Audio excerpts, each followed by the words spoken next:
answer when I said we need to replace the policies that are patient-centric, patient-empowering, individual rights, individual responsibilities, and get government out of making all these decisions.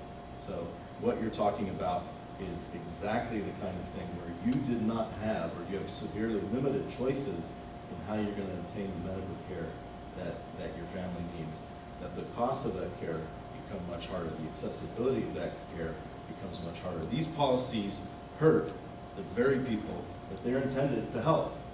They just do it backwards. And with respect to your question, I am talking about those choice things. I am for those choice things. Tort reform is a big and important part of it, and Kevin is absolutely right on the importance of tort reform here. So thanks for bringing that up. Well, I would say that it's a very complex thing. That unfortunately, that's one legislature I used to know. He said, "Well, you want to see how sausage is made? Come on down." And I would say that the only way to get rid of the liability side of it is to do like I got Kaiser. You can't sue the doctors, period. And if you can't sue them, they're going to see a lot more freedom in the choices of what kind of medical attention you can get. The place to have justice is if you have an incompetent doctor, you take his license. If you have a criminal act occur, then they need to be charged criminally. But the court's clogged up with frivolous lawsuits and so forth. The only way to really deal with it is to not, have the liability on that side of things. And then the other part of it is legislatures try to act like doctors or engineers, or it's scary whenever they start to get into a very complex technology. So a lot of times I think those are better off left up to local boards of medical boards and stuff. People that have been through, spent their lives and their whole careers and that kind of stuff. I'm glad you asked me that question. I was a medic in the Army Reserve for 4 years. I ended up NCLIC at the lab at Fort Hamilton for the 1208 Hospital. And I will be reviewing the mandatory medical exercises in the hospitals for one simple reason. I was on my deathbed at Longmont United, which I still think is the name of a soccer team. And I'm laying there with a staph infection, 103 temperature, and this nurse comes in and looks at me, and I look at her, and she says, "It's time for me to tell you about your diabetes and give you a lesson in diabetes." And I said, "Get out of here, now."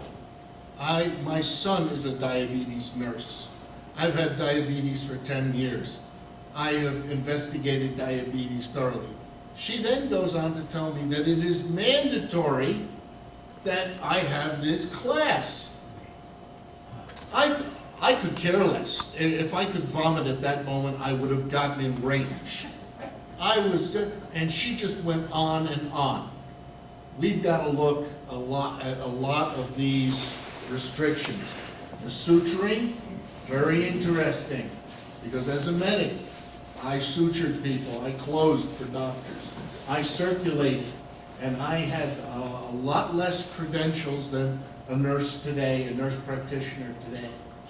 So I will be looking into that. Thank you. Thank you. Just side note, when I lived in California, I asked Diane Feinstein that same question, and she responded to me. She said, "Well, I don't know of anybody bringing that issue up, and if anybody does, I will take your consideration into account." I said, "I am so glad you were out there representing me."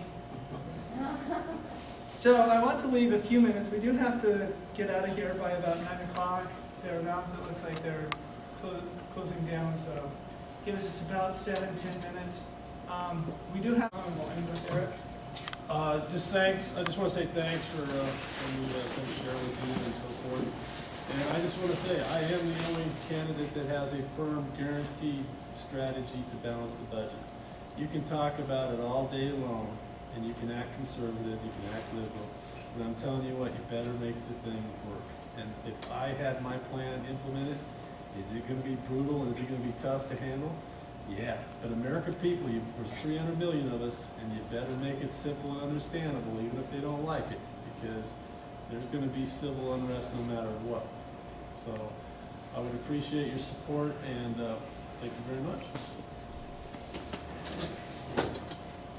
Ladies and gentlemen, thank you very much as well for coming. And I want to thank these two gentlemen beside me also. I believe we've had a good civil discussion and discourse on some important matters. And I appreciate both of their attitudes in this arena, because this is the way I believe we should be choosing our candidates, particularly within the Republican Party. Now, I recognize most of you are not from the 2nd Congressional District, but all of you could wear one of these things on your bumper, and you could certainly help us out with the funds that we need to raise for the campaign. I'll leave you with this one final point, and that is a big part of our campaign is the grassroots, it's folks like you. And you can connect to what we're doing at my website, which is lundberg2012.com. Very simple. Just grab a bumper sticker and you'll see it right there, lundberg2012.com. Go there, refer friends to it. We're trying to put as much information up there so that you'll understand what we're about and how we are proposing to move through this campaign and successfully win in November. Thank you very much.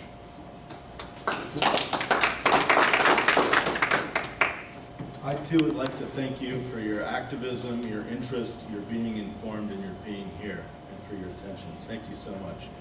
Thanks also to my fellow candidates. It is nice to sit and have a real discussion about issues, to give you an opportunity to assess where we agree and where we disagree.